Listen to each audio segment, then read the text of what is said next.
Hello students of class 11th agriculture, welcome back on the channel and welcome in this video. कृषि गणित एवं प्रारंभिक सांख्यिकी session 2024-25 के लिए हम चैप्टर 5 की एक्सरसाइज 5.4 पढ़ रहे हैं और इस वीडियो के माध्यम से हम इसके क्वेश्चन 16 और 17 का सॉल्यूशन सीखने वाले हैं। तो चलिए बिना देरी किए वीडियो को शुरू करते हैं और सॉल्यूशंस को सीखते हैं। ध्यान लगाकर पढ़िएगा, ध्यान लगाकर वीडियोस को देखिएगा। क्वेश्चन थोड़े से टेढ़े मेढ़े हैं, एकदम से समझ नहीं आते हैं इस एक्सरसाइज के क्वेश्चन, लेकिन मैं आपको हर संभव मदद प्रदान कर रहा हूं। तो बिल्कुल भी चिंता मत कीजिएगा। कोई भी आपकी क्यूरी हो, कोई दिक्कत आ रही हो एग्रीकल्चर मैथ से रिलेटेड, तो आप कमेंट कीजिएगा। आपकी समस्या का समाधान के लिए मैं पूरा प्रयास करूंगा। तो चलिए आगे बढ़ते हैं।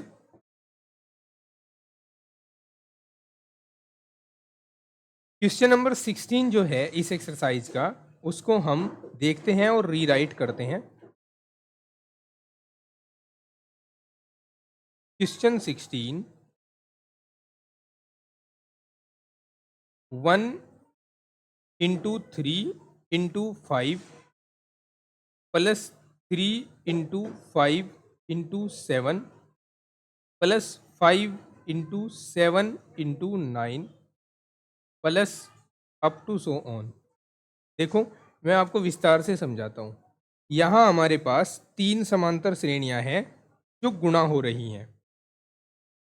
पहली देखिए 1, 3, 5, 7, इसी प्रकार से आगे तक।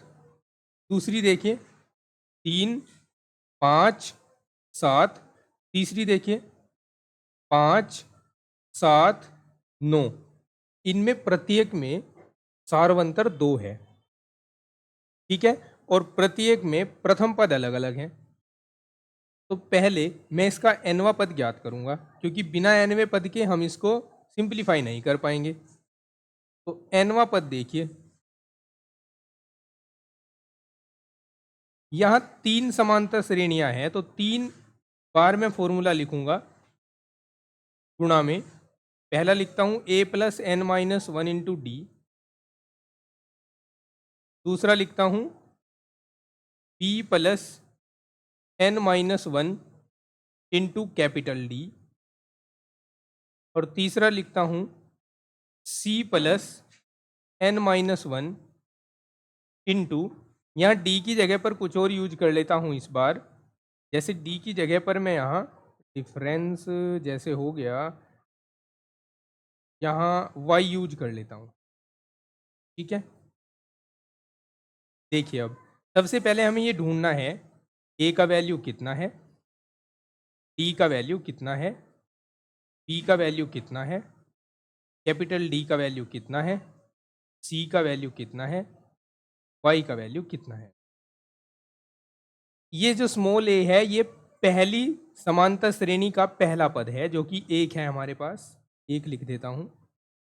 d जो है ना, पहली समांतर श्रेणी का सार्वंतर है, जो 3 में से 1 को घटाकर मिलेगा, यानी 2 आएगा। p जो है ना, दूसरी समांतर श्रेणी का प्रथम पद है, आपको सीधे सीधे नजर आ रहा है, 3 है। और कैपिटल D दूसरी समांतर श्रेणी का सार्वंतर है, 5 में से ये 3 घटा दो तो 2 आ जाएगा। C देखिए, C तीसरी समांतर श्रेणी का प्रथम पद है, जो कि 5 है। और Y तीसरी समांतर श्रेणी का सार्वंतर है, जो कि 7 में से 5 को घटाकर मिलेगा, यानी 2 मिलेगा। अब Tn देखिए क्या होगा। अब Tn इक्वल्स टू, वैल्यू रखते जाइए सब में, 1 plus N minus 1 into 2, 3 plus N minus 1 into 2, 5 plus N minus 1 into 2। और कैलकुलेशन कीजिए, 1 प्लस 2n माइनस 2, 2 की मल्टीप्लाई ब्रैकेट में करा दी, 3 प्लस 2n माइनस 2, यहाँ भी 2 की मल्टीप्लाई ब्रैकेट में कराई, 5 प्लस 2n-2, यहाँ भी 2 की मल्टीप्लाई ब्रैकेट में करा दी। Tn इक्वल्स टू, यहाँ 2 में से 1 घटा दो तो आपके पास बचेगा 2n-1 बचेगा या नहीं। यहाँ क्या बचेगा, 2n प्लस 1 बचेगा, क्योंकि 3 में से 2 घटेगा, 2n प्लस 1 बच जाएगा। और यहाँ बचेगा 2n प्लस 3, 5 में से 2 घटेगा तो 3 बच जाएगा। फर्दर सिंप्लीफाई करते हैं। ये देखिए दो वर्गों का अंतर है, 2n-1 2n प्लस 1, 2n का स्क्वायर माइनस 1 का स्क्वायर, यहाँ आ जाएगा 2n प्लस 3। अब Tn इक्वल्स टू, यहाँ 4n स्क्वायर हो जाएगा माइनस 1 हो जाएगा। इनको भी आपस में गुणा कराएंगे, इनको आपस में गुणा करा कर वैल्यू निकालनी है हमें Tn की। तो देखो 4n स्क्वायर की गुणा 2n में कराओगे तो 8n क्यूब हो जाएगा, 4n स्क्वायर की गुणा 3 में कराओगे तो 12n स्क्वायर हो जाएंगे, माइनस 1 की गुणा 2n में कराओगे तो 2n ही आएगा, माइनस 1 की गुणा 3 में कराओगे तो -3 आएगा। ये तो है nवां पद, लेकिन हमें n पदों का योगफल पूछा गया है। अब हम लिखेंगे n पदों का योगफल।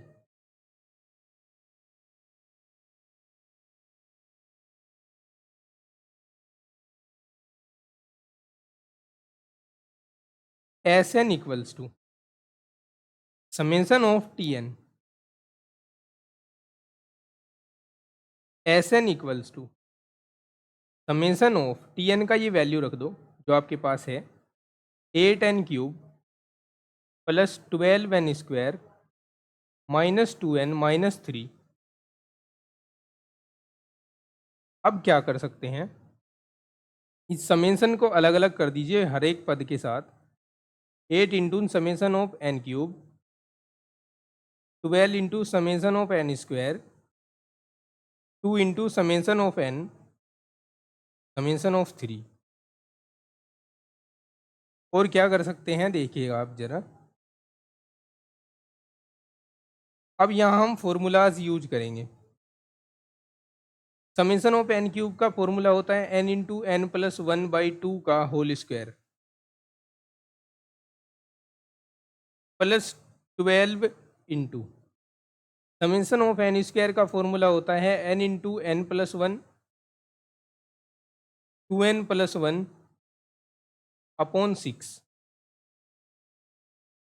Minus 2 into summation of n का फॉर्मूला लगाएंगे n into n plus 1/2, summation of 3 का फॉर्मूला लगाएंगे 3n आ जाएगा। ठीक है, जहाँ पर n ना हो, ओनली संख्या हो और उसका समेशन पूछा हो तो बस उस संख्या के साथ में n लिख देते हैं। तो जरा देखिएगा ध्यान से, मैं इनको कैंसिल कर देता हूँ। 2 से 2 कैंसिल हो रहा है, 6 से 12 कैंसिल हो रहा है 2 बार, और यहाँ 2 दूनी 4, 4 से ये 8 कैंसिल होगा कितना, 2 बार, 2 आ जाएगा यहाँ, 2 दूनी 4, 4 दूनी 8। ठीक है, अब मैं इन पहले 3 पदों में से n इंटू n प्लस 1 को कॉमन ले लेता हूँ। ठीक है, यहाँ 2 बचेगा एक तो, और n इंटू n प्लस 1 बचेगा। क्यों बच रहा है भाई, ये तो हमने कॉमन ले लिया, लेकिन ध्यान दीजिए ऊपर स्क्वायर भी तो है ना उसके, तो स्क्वायर की वजह से इनमें से n इंटू n प्लस 1 बाहर भी जाएगा और अंदर भी बचेगा। प्लस यहाँ से n इंटू n प्लस 1 जा चुका, तो यहाँ 2 इंटू 2n प्लस 1 बचा, minus n into n plus 1 जा चुका, तो यहाँ पर ओनली -1 बचा और -3n, n into n plus 1। इसको सिंप्लीफाई करते हैं, ये सिंप्लीफाई होगा तो 2n स्क्वायर आएगा प्लस 2n आएगा, ये 4n प्लस 2 माइनस 1 आ जाएगा और -3n हो जाएगा। n इंटू n प्लस 1, इसको सिंप्लीफाई करो, 2n² प्लस 6n प्लस 1 हो जाएगा, -3n आ जाएगा। अब हम इसमें से भी कॉमन लेते हैं n, तो यहाँ हमारे पास बचेगा फर्स्ट टर्म में n plus 1, 2n² plus 6n plus 1 -3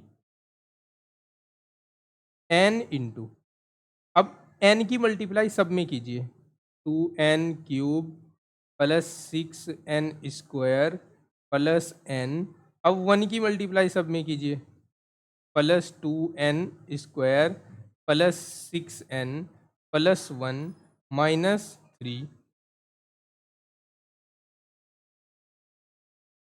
n into 2n³ 6 और 2 n², कितने n² हो जाएंगे, 8 हो जाएंगे, 6 और 2 8, n और 6n 7n हो जाएंगे, और एक में से 3 घटा दो तो -2 हो जाएगा। ठीक है, अब हम चाहे तो इसी को आंसर लिख सकते हैं, या फिर अगर आंसर मैच करना है तो इसको आगे सिंपलीफाई कर सकते हैं। आगे सिंपलीफाई करने के लिए हमें करना क्या होगा, आगे सिंपलीफाई करने के लिए हमें इसके फैक्टर करने होंगे। ये जो आपको यहाँ पर एक त्रिघात समीकरण मिली है n में, इसके फैक्टर करने होंगे आपको, तब जाकर आपको आंसर मिल पाएगा। लेकिन अगर आप यहाँ पर भी छोड़ देंगे तो आपका आंसर सही ही होगा। इसी को हम यहीं पर छोड़ देते हैं। देखिए ये क्वेश्चन था 16, अब क्वेश्चन है 17। तो 17 क्वेश्चन को रीराइट कर लेता हूं, 17 क्वेश्चन को लिख देता हूं। 17th क्वेश्चन है 1 प्लस 4/5 प्लस 7/5 का square plus 10/5³ plus up to so on. Okay, समझ आई ना? अच्छा देखो, इसके सॉल्यूशन के लिए हमें पहचान करनी है कि यहाँ इस बार समांतरीय गुणोत्तर श्रेणी है, यानी इसमें समांतर श्रेणी भी है और इसमें गुणोत्तर श्रेणी भी है।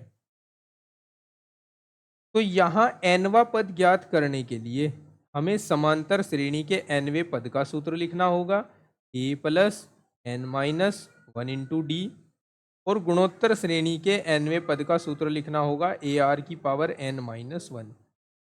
अब बात आती है कि इसमें a क्या है, यानी समांतर श्रेणी है 1 4 7 10, 1 और 3 4 और 3 7 और 3 10, सार्वंतर तो 3 है, लिख देते हैं d बराबर तो 3 है, a बराबर 1 है। गुणोत्तर श्रेणी के लिए भी a जो है ना वो 1 ही है, और जो सार्वनुपात है r वो देखिए जरा, यहाँ 1/5 है, यहाँ 1/5 का स्क्वायर है, तो अगर मैं दूसरे पद को पहले पद से भाग दूं तो 1/5 ही तो आएगा, तो सार्वनुपात 1/5 है। तो अब इसका nवां पद ज्ञात करने के लिए हम क्या कर सकते हैं,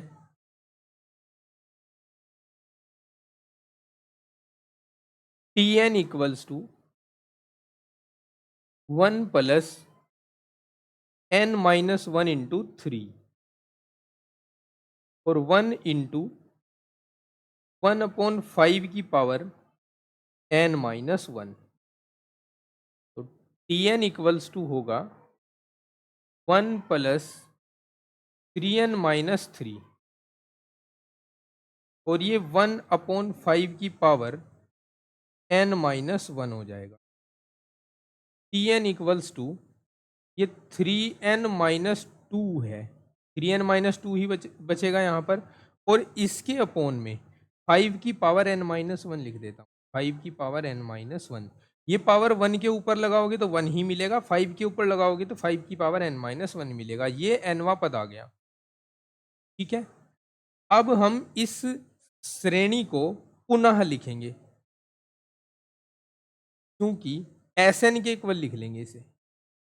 एस एन इक्वल्स टू है 1+4/5 plus 7/5 square plus 10/5 cube plus एनवा पद अब हमने ज्ञात कर लिया है, तो एनवा पद लिखेंगे 3n-2/5^n-1। ठीक है, इसको हम समीकरण 1 मान लेते हैं। एक सेकेंड, समीकरण 1 मान लिया इसे मैंने। अब इस समीकरण 1 में सार्वनुपात से गुणा कराकर फिर से लिखेंगे। सार्वनुपात 1/5 है, 1/5 SN बराबर, और 1 में 1/5 से गुणा कराकर यहाँ से लिखना शुरू करेंगे। 1/5 आ जाएगा, फिर यहाँ 4/5 का स्क्वायर आ जाएगा, यहाँ 7/5 क्यूब आ जाएगा, और यहाँ n पदों तक चलेगा, और प्लस इसमें जो है ना, अच्छा एक सेकेंड रुकिए, प्लस इसमें जब आप 5 से गुणा करा रहे हैं 3n-2 या 5 की पावर n-1, जब आप इसमें 5 से गुणा करा रहे हैं तो मतलब 5 की घात 1 से गुणा करा रहे हैं। और हमने इस क्लास 11th के चैप्टर 1 में पढ़ा है कि जब आधार समान होते हैं और गुणा में होते हैं तो घातें जुड़ जाती हैं। तो ये जो 1 है इसका ये जुड़ जाएगा इधर, और इससे ये कट जाएगा, तो यहाँ क्या बचेगा, यहाँ फाइनली हमारे पास 5 की पावर n बचेगा। मैं यहाँ फाइनली 5 की पावर n ही लिख दूँ। लीजिए, समीकरण 2 हो गया ये। अब समीकरण 1 में से 2 को घटाएंगे, समीकरण 1 माइनस समीकरण 2,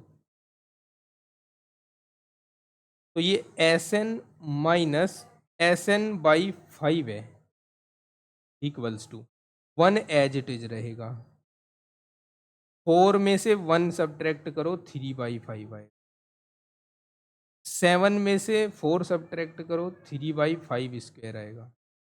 इसी तरह 10 में से 7 घटाकर 3/5 क्यूब, और इसी प्रकार से n पदों तक ये चलेगा,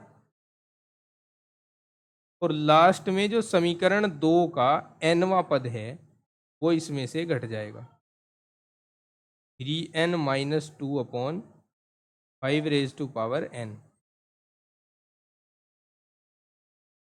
अब देखो 5 की कम 5 में से 1 गया, 4/5 आएगा यहाँ पर, इनटू में Sn आएगा, और ये जो है इसमें से मैं 3 कॉमन ले लेता हूँ, 3 कॉमन ले लिया, तो यहाँ बचेगा 1/5 प्लस 1/5 का स्क्वायर प्लस 1/5 की घात 3। देखो एक पद मैंने बाहर छोड़ दिया, यहाँ n पद थे, अब कितने बचेंगे, n-1 पदों तक बचेगा अब ये, और माइनस 3n-2/5 की पावर n हो जाएगा। अब ये 4/5 into Sn equals to 1 plus 3 into, यहाँ एक गुणोत्तर श्रेणी है जिसके n-1 पदों का योगफल हमें ज्ञात करना है। n पदों के योगफल का सूत्र क्या होता है, यहाँ थोड़ा लिख के, छोटा सा लिख के दिखाता हूँ। n पदों का योगफल होता है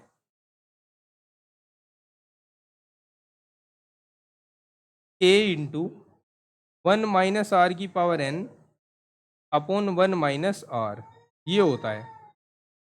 तो यहाँ पर a का काम कौन कर रहा है, 1/5, तो यहाँ लिख देता हूँ 1/5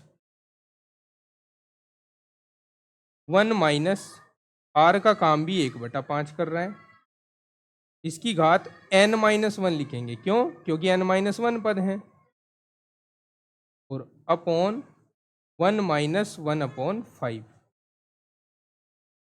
माइनस 3n-2/5^n।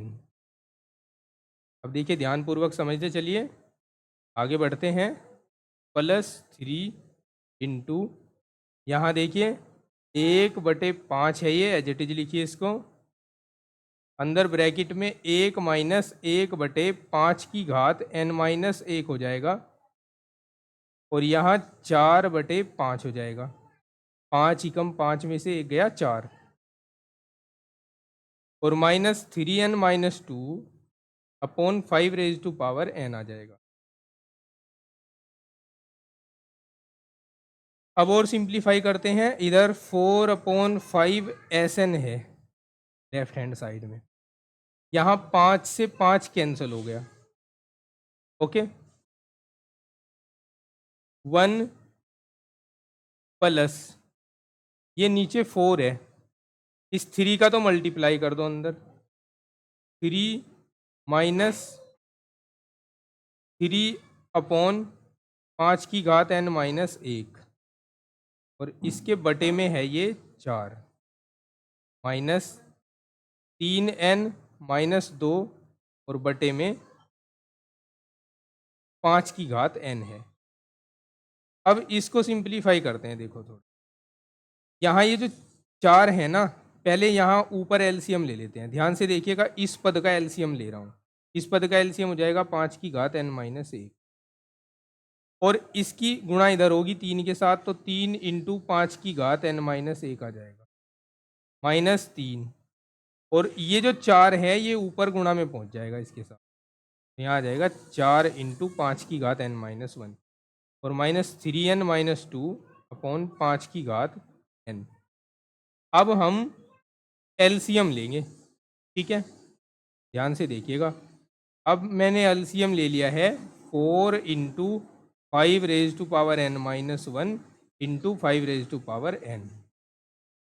अब यहाँ 1 के साथ इस पूरे एलसीएम की गुणा होनी है, तो गुणा कर देते हैं, 4 इंटू 5n-1 और इंटू 5n प्लस इस पद के साथ, ये जो पूरा पद है, इस पद के साथ 5 की घात n की गुणा होनी है, तो 3 इंटू 5 की घात n-1 इंटू 5 की घात n-3 गुणा 5 की घात n, और माइनस इस पद के साथ इसकी गुणा होनी है 4 इंटू 5 की पावर n-1 की, तो 3n-2 4 इंटू 5n-1। अच्छा, अब हम इसको सिंप्लीफाई करें तो हमें फर्स्ट टर्म में मिलेगा 4 इंटू 5 की पावर n में n जुड़ जाएगा, 2n-1 आ जाएगा, प्लस 3 इंटू 5 की घात यहाँ भी 2n-1 आ जाएगा, इंटू -3 इंटू 5 की पावर n। यहाँ देखो 4 या 12 होंगे, एक तो 12 लिख दिया हमने यहाँ, और इसको ना एज इट इज रहने दो, हाँ इसकी गुणा करा दो बस 4 की, 4 या 12 n-8, और 5 की घात n-1 को एज इट इज रहने देते हैं, और अपोन में आ जाएगा 4 इंटू 5 की पावर 2n-1। अगर आप आगे इसको और सिंप्लीफाई कर सकते हो तो करो, नहीं तो इसको आप एज इट इज छोड़ सकते हैं, ठीक है। लेकिन मुझे ये थोड़ा सा और सिंप्लीफाई होता दिख रहा है, देखो जैसे 4 और 3 7 हो जाएगा, 7 इंटू 5 की पावर 2n-1 -3 इंटू 5 की पावर n -12n-8 इंटू 5 की पावर n-1 अपॉन 4 इंटू 5 की पावर 2n-1। आप इसको यहीं पर छोड़ सकते हैं, ठीक है। जहाँ तक आपको समझ आ रहा है, सिंप्लीफाई करना आ रहा है मैक्सिमम तक, ये नहीं कि आप बिल्कुल अधूरे में ही छोड़ दोगे, मैक्सिमम तक जहाँ तक आप इसको सिंप्लीफाई कर सकते हैं वहाँ तक सिंप्लीफाई करना है। अन्यथा इसको जहाँ आपको लगे कि आगे इसको सिंप्लीफाई करने का कोई रास्ता दिखाई नहीं दे रहा है, तो आप इसको वहीं पर छोड़ सकते हैं, ठीक है। बात समझ आई? चलिए खैर, मिलते हैं नेक्स्ट वीडियो में जल्द ही नेक्स्ट क्वेश्चंस लेकर। तब तक के लिए take care, bye bye, have a nice day.